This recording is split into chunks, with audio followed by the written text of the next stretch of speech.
Jy kan nie die teenwoordigheid van God soek nie. Jy moet ontwaak in dit, want jy is nog altyd deel van hom. Efesiërs 5 vers 1 sê, wees navolgers van God, soos geliefde kinders. Onthou, ons is nie gemaak om te streef om iets te word nie, maar om te weerspieël wie ons al reeds in Christus is.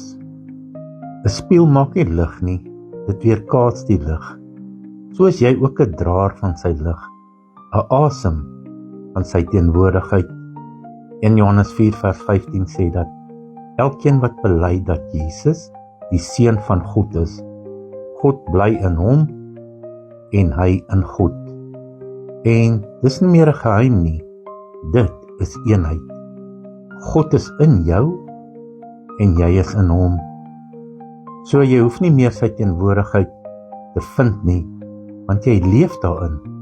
Elke asem, elke hartklop, elke sonsopkom is 'n herinnering. God is nie ver nie, hy is eintlik baie naby.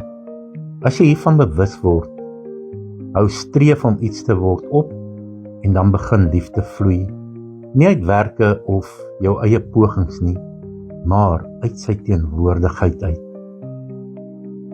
Efesiërs 5 vers 8 sê, want julle was vroeër duisternis, maar nou is julle lig in die Here. Wandel soos kinders van die lig. So wees stil, wees bewus, sê net, Vader, U is hier by my en U is in my.